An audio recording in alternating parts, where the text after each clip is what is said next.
हाँ, मैं रावण हूं, राम कथा का खलनायक हूं। हाँ, मैं रावण हूं, राम कथा का खलनायक हूं। उपेक्षा, तिरस्कार, अपमान के लायक हूं। पहले अपने अहंकार की आग में जला, अब आपकी नफरत की आग में जलता हूं। आपकी नफरत ये बताती है कि मैंने अभिनय ठीक किया। जो किरदार मिला था उसे जी भर के जिया। हाँ, हाँ, मैं रावण हूं। मेरी काली कुटिल दंभी कलात्मकता के पर्दे पर राम का व्यक्तित्व भी क्या खूब उभरा है। पर्दे के बिना चित्र में भला कहाँ उभार आता है। श्याम पट्ट के बिना शिक्षक भी सफेद खड़िया से अक्षर ज्ञान नीति आदि की शिक्षा कहाँ दे पाता है। और पर्दे के पीछे अभिनय के बाद राम रावण का भेद भी कहाँ रह जाता है। तुमने सुना नहीं, पर्याय के पर्दे के पार तो हर आत्मा में राम है, भगवान है। वहां ना कोई रावण है, ना स्त्री है और ना ही पुरुष है। ना स्वर्ग है, ना नरक है, ना कोई तुच्छ है और ना कोई महान। जो है सो है। बस यूं समझो कि कण कण में शंकर, हर आत्मा और परमात्मा और घट घट में राम है। दुनिया के कई कहानीकारों ने मेरे दुर्गुणों को उभारा है और मेरे सद्गुणों पर पर्दा डाला है।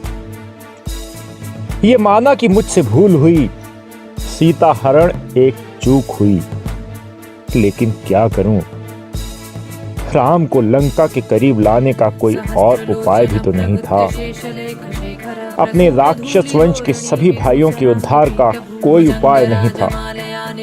इसीलिए तो मेरे मुख से तुलसी बाबा ने ये कहलवाया है, खर दूषण मोह समान बलवंता, मार सके नहीं बिन भगवंता। मुझे तो खर दूषण के वध के समय ही ये एहसास हो गया था कि खर दूषण मेरे ही समान बलवान है।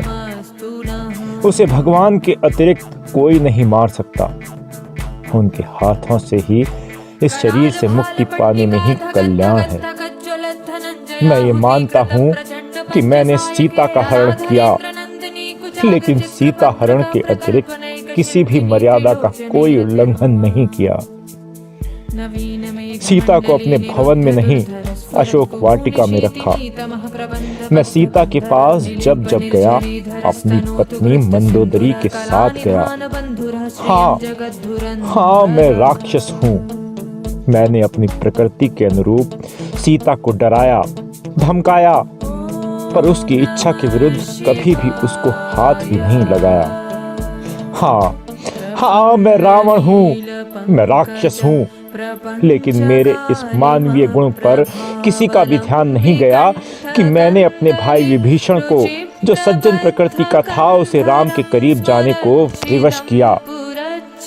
और जो राक्षस प्रकृति के थे, मेरे जैसे मेरे अन्य भाई, मेरे पुत्र थे, उन सबको निमंत्रित कर कर राम के पास भेजा और उनके कल्याण का मार्ग प्रशस्त किया। दुनिया में मेरे शत्रुओं के हाथों, आतताइयों के हाथों करोड़ों लोग मरे हैं, लेकिन मेरे वंश के, मेरे भाई राम के हाथों मरे हैं। इस बात का मुझे आज भी गौरव है और सदा रहेगा। आप लोग मेरा पुतला जलाओ, मुझे राक्षस कहो, मुझे दुत्कारो, मुझे कोई फर्क नहीं पड़ता, क्योंकि जिन्हें आप लोग भगवान मानते हो, राम मानते हो, उन्होंने मरने के पहले मुझे सम्मानित किया। अपने भाई लक्ष्मण को मेरे पास मेरे ज्ञान की दौलत लेने भेजकर राम जी ने अपनी महानता का परिचय तो दिया ही, साथ ही मुझे भी महान कर दिया। और मैं संतुष्टि के साथ मरा, एक ऐसी संतुष्टि के साथ कि मैं आज धन्य हूँ। मैं ऐसे एक महान व्यक्ति के हाथों मारा गया जो मेरे गुणों का आदर करता है। वो कोई और नहीं, राम ही हो सकता है। और आप सभी को अगर एक बात पता ना हो तो मैं खुद ही बता दूं कि किसी ने मुझे परम धाम का बासी बताया है तो किसी ने लक्ष्मण के हाथों मरवाया है। खैर, मैं तो मरकर भी अमर हूं। कुल्हाड़ी जब चंदन के पेड़ पर चलती है तो खुद को भी सुगंधित कर लेती है। मेरी शत्रुता राम से रही और राम के इतने संसर्ग मात्र से ही मुझ पर ये असर हुआ कि आज भले मैं किन्हीं कथाकारों के अनुसार आज नरक में हूँ, लेकिन कल मैं राम बनूंगा, भगवान बनूंगा, तीर्थकर बनूंगा और आज आपके द्वारा पूजा जाऊंगा। और कुछ लोग तो आज भी भविष्य का भगवान मानकर मेरी पूजा करते हैं। मेरा कद हर साल बढ़ता जाता है। रावण के पुतले का ही नहीं, रावणत्व का कद भी आज बढ़ रहा है। मुझे दुख तो सिर्फ इस बात का है कि लोग आज पूजा तो राम की, कृष्ण की, महावीर की कर रहे हैं, पर जीवन रावण और कंस का जी रहे हैं। मेरी प्रार्थना है भगवान के नाम, हे भगवान, मेरे राक्षस वंश का जैसे आपने उद्धार किया था, जैसे आप हमारा उद्धार करने इस धरती पर आए थे, अब समय आ गया है कि मनुष्यों के भेष में आकर जो राक्षस हैं उनके अंदर के दुर्गुण तत्व को नष्ट करने, हे भगवान, एक बार फिर आओ इस धरा पर और इस धरा को राम राज्य से महकाओ।